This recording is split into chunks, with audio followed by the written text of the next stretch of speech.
Hey everyone, and welcome back to the channel. Today I want to share a story that completely turned my world upside down. It's about trust, gut feelings, and that one phone call that changed everything. My girlfriend, let's call her Sarah, and I had been together for almost 3 years. We had our ups and downs like any couple, but I truly believed we were solid. We were talking about moving in together, maybe getting a dog. You know, the whole 9 yards. I thought our future was set. Lately, though, something felt off. Sarah had become a bit distant. She was spending more and more time on her phone, smiling at texts but quickly hiding the screen when I walked in. When I'd ask who she was talking to, it was always the same answer. Oh, just my friend, Jessica. Now, Jessica was her best friend since college. They were inseparable, so it wasn't unusual for them to talk all the time. But this felt different. The frequency, the secrecy, it was setting off alarm bells in my head. This past Friday night it all came to a head. Sarah told me she was having a girls' night at Jessica's house. Just movies, snacks, and catching up, she said, giving me a quick kiss goodbye. I tried to shake off the uneasy feeling, telling myself I was just being paranoid. I trusted her, right? So I decided to have a guys' night of my own. I called up my buddy Mark, and we went out for some wings and to watch the game. A few hours passed, and that gnawing feeling in my stomach just wouldn't go away. It was like an itch I couldn't scratch.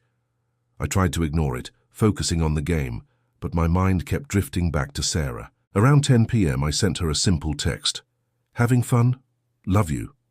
Usually she'd reply almost instantly, but this time, nothing. An hour went by.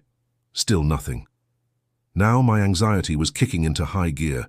All sorts of scenarios were running through my head. Was she okay? Did something happen? I called her. It rang and rang, then went straight to voicemail. I called again.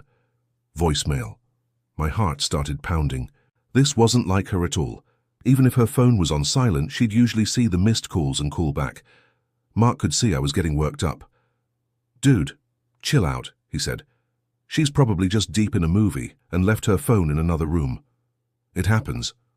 He was right, of course. That was the logical explanation, but my gut was screaming that something was wrong. That's when I had an idea. It felt a little sneaky, maybe even a little crazy, but I had to know. I had to quiet the noise in my head. I decided to call Jessica. My hands were literally shaking as I found her number in my contacts. What was I even going to say? Hey, is my girlfriend there? She's not answering her phone. It sounded so insecure, so controlling. I hesitated for a solid minute, my thumb hovering over the call button. Finally, I took a deep breath and pressed it. I just needed to hear Jessica say, "Yeah, she's right here, she's fine."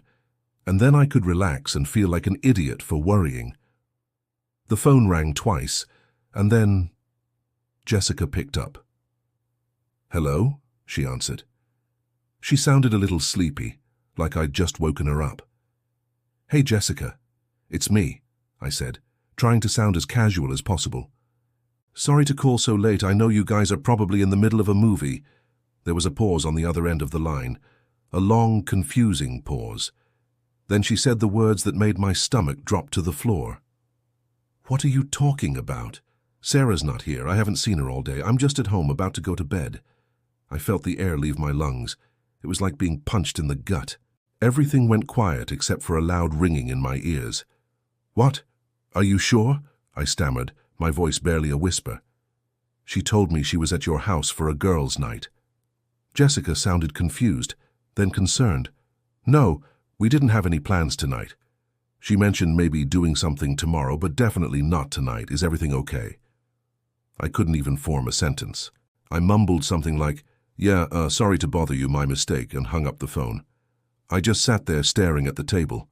Mark looked at me, his expression changing from casual to serious. "What's wrong, man? You look like you've seen a ghost." "She's not there," I said, my voice cracking. "She lied to me. She's not at Jessica's." In that single moment, my entire world shattered.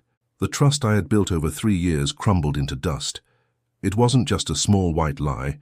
It was a calculated, deliberate deception. If she wasn't at her best friend's house, where was she? And why did she feel the need to lie so elaborately? My mind raced, replaying the last few weeks. The secret texts, the late nights she said she was working, the sudden distance. It all clicked into place, forming a picture I didn't want to see. The friend she was always texting. It probably wasn't Jessica at all. I went home that night feeling numb. I couldn't sleep, couldn't think. I just kept replaying that phone call with Jessica over and over in my head. Sarah came home the next morning, acting completely normal. "Hey, babe," she said cheerfully. "I had such a great time. We watched the cheesiest rom-coms. You would have hated it." I just looked at her. I didn't yell, I didn't scream. I just calmly asked, "How was Jessica?" She didn't even flinch.